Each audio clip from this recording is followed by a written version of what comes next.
So good morning. Thanks for coming. It's a lot more fun when there are actual people in the room. I think the least I had one class was one person, so I was just me and one person or something. It was years ago. It was a night class, etc. On post. I think there were only like 5 or 6 in the class anyway, so it's kind of. And I was recording it, so that the others could see it anyway.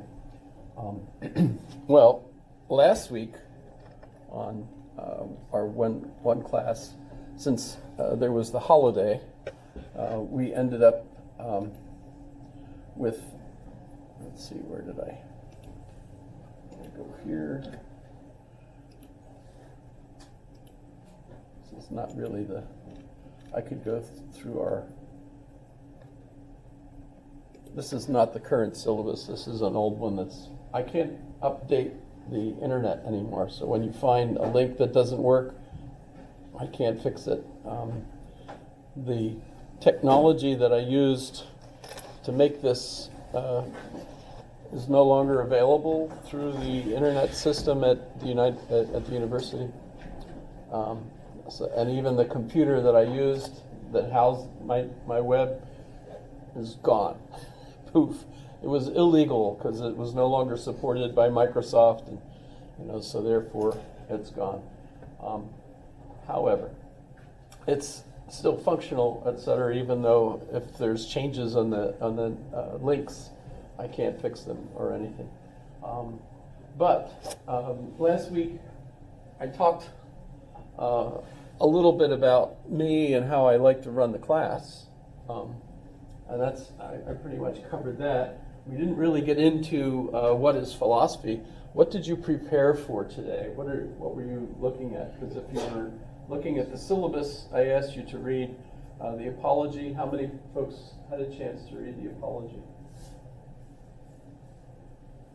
No one? Good. Because I'll not talk about that until next class, maybe. That's how that would work out for you. Well, normally, when I have, like the last couple of years at least, when I would have a class, I would have like a 3-hour session, or 2.5 hour session. So I would get both, together. So the syllabus, I'm usually used to having both of them already done on the first class, but we didn't have that kind of a double session. So let's talk a little bit about what philosophy is. Apart from how startled I was when I first, took philosophy, and Mr. Williams asked that question, it just blew my mind. Literally, they always like to point out that philia means love, but a particular kind of love. Any of you familiar with C.S. Lewis? A couple? So one of his famous books is The Four Loves, where he talks about the 4 different kinds of words that the Greeks used for love, that we translate as love, and we only have one word for. But that's not really true, and he explains that. We have like agape, which the Greeks use, but that is essentially the love of God for us. So you really don't have a lot of agape, except for the incoming love that you get from being in God's universe, that kind of thing. Philia is kind of a brotherly love, which is why Philadelphia is the city of brotherly love, if you're familiar with that, etc. I met a friend once who was from Corpus Christi, Texas. He did not know what Corpus Christi meant. Anybody know? Body of Christ, right? Body of Christ. Yeah. So, but if you're born and raised, and he was, like 20, he didn't know that. That's just kind of startling.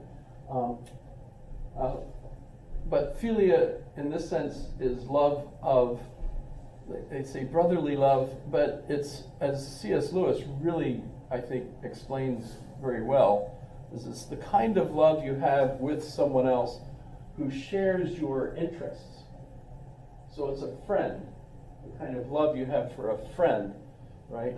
It's not eros, which is another type of love. That's the sexual love.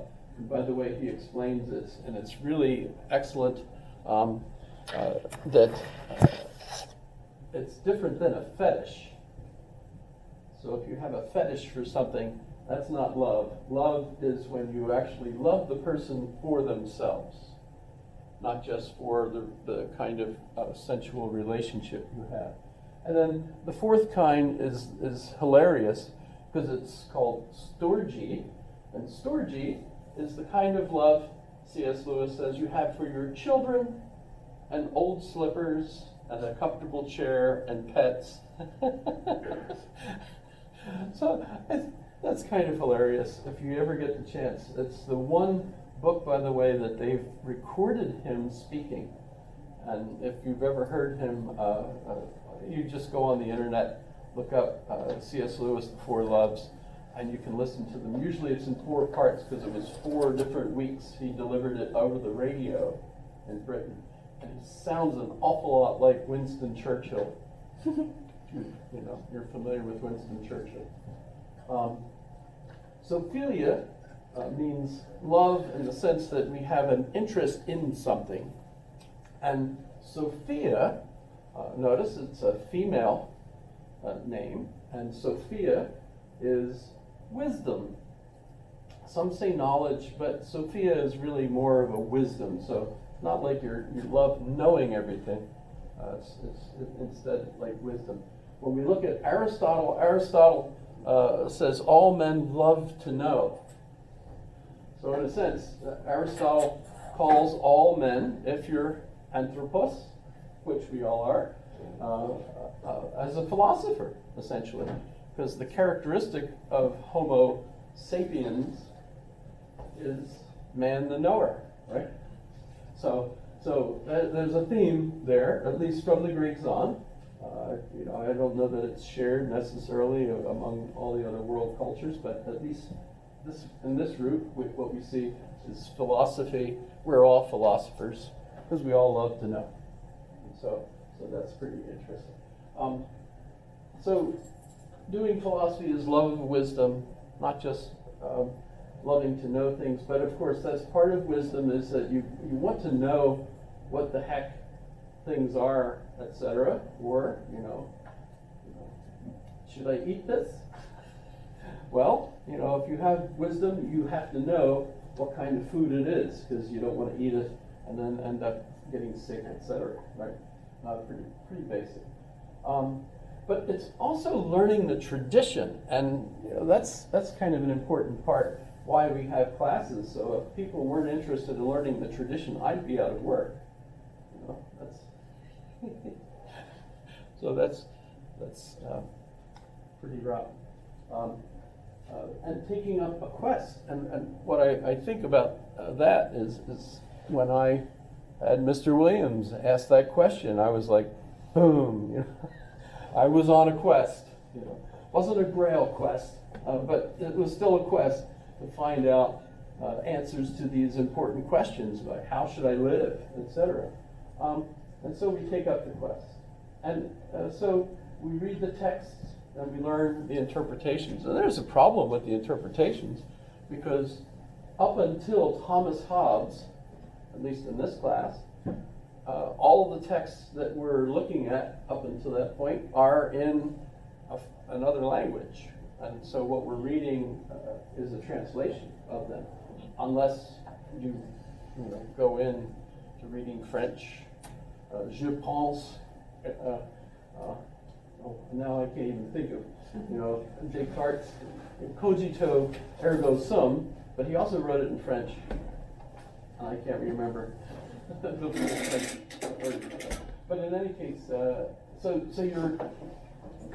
you're reading a translation, so the biases or biases, biases. Actually, I'm convinced there's no correct pronunciation of any word, because you could say it all sorts of ways. Who's to decide? I grew up in Philly. I could talk like them from there. No problem. My mom's from Philly, but she decides to say orange, she thinks it's orange. Aren't you glad you have a mom? Well, sometimes decipher jokes, some jokes like Can you breathe that the table could come out? Oh, yeah. You pull? that. There you go. No, it's, and by the way, they don't really talk like that in Philly. You know, that's just kind of a silly thing because of Rocky, you know. By the way, they used to have a beautiful statue of George Washington on a horse right down in front of the Art Museum. They replaced it with a statue of a fictional person, Rocky Stallone, you know, which is just absolutely what? Okay. All right. So love of wisdom. So why study philosophy? Part of wisdom, especially today, and I was listening to an Umberto Eco lecture from a couple of years ago.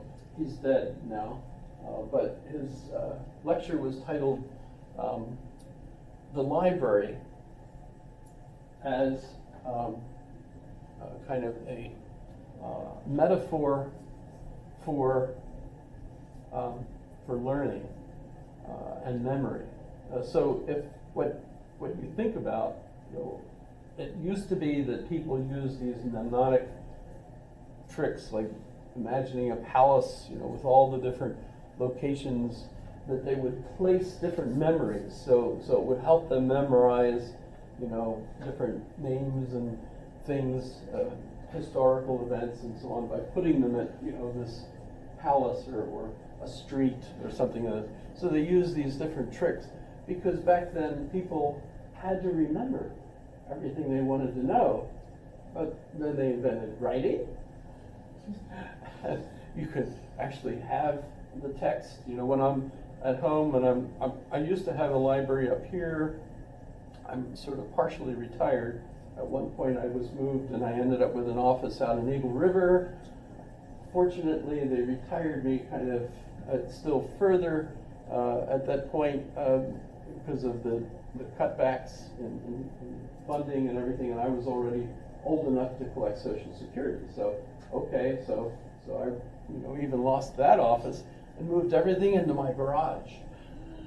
So if you ever Zoom with me and you see all these books behind me, those were the books that have been moved all over these different places. But they're so cool because I can look at the books on the shelf and see that one book and remember what's in it by seeing that. Does that make sense? It reminds you of, you know, just seeing the book, whereas otherwise, you know, it's hard to remember. So it's a helpful aid just knowing that I have the book, and if I want to look up something, I could of course just take down the book and look it up, or, which is even more interesting, and I could go on to Amazon and search on that book for the quote that I'm looking for, and Amazon finds it way faster than I would if I were trying to page through the book. That's kind of amazing.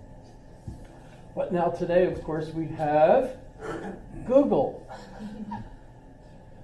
You know, and you know, you've got Plato in the Googleplex, by the way, which is a really cool book by Rebecca Goldstein.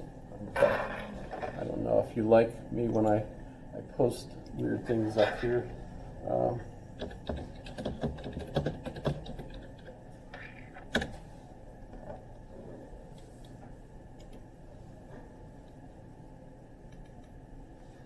So it's just kind of interesting.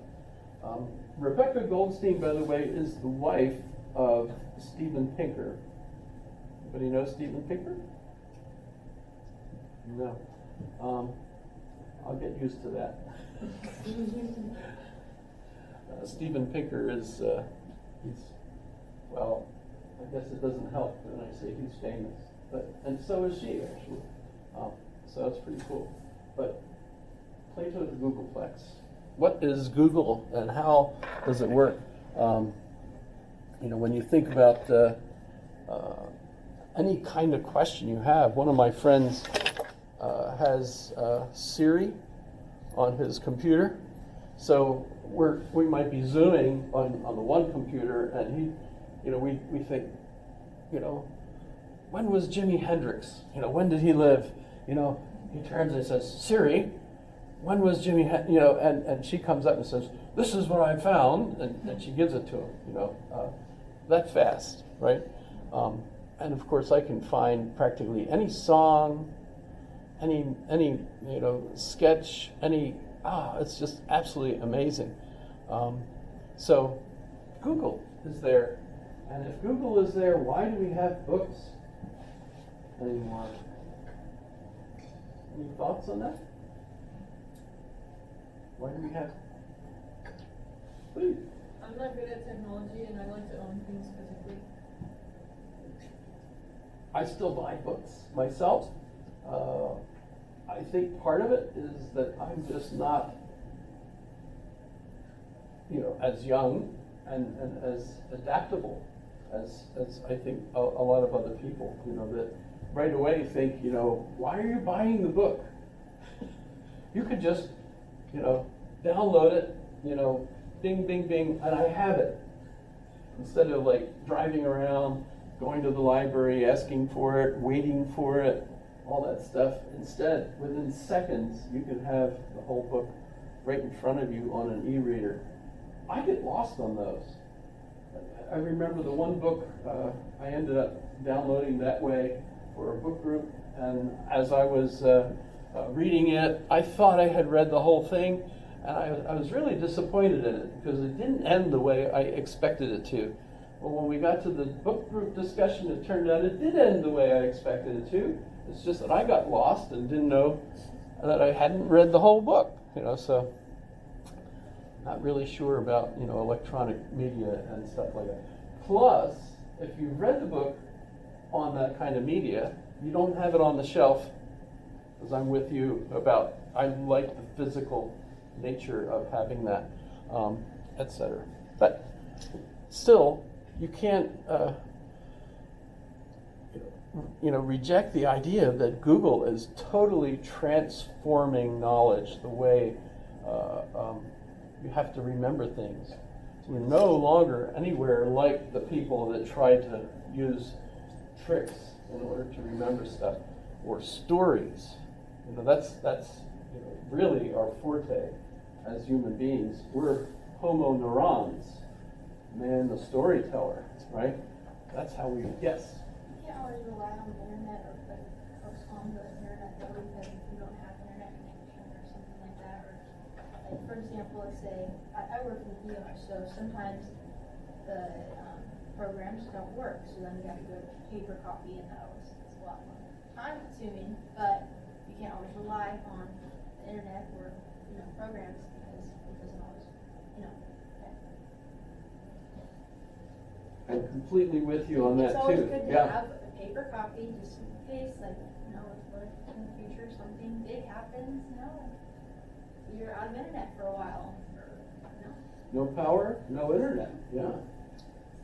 There's kind of multiple sources of like the truth out there a lot of the time. Oh, So yeah. it's a little difficult to use it on the internet just in terms of information, since there's like so much disinformation out there, or misinformation. It's really easy to get confused or fall into someone else's version of like what the truth about a matter is, instead of like stating an objective fact about it. Well, I agree with you on that completely too, and I think last week I blamed that on Bruno Latour, who just recently died. He died 9 October, just this last October.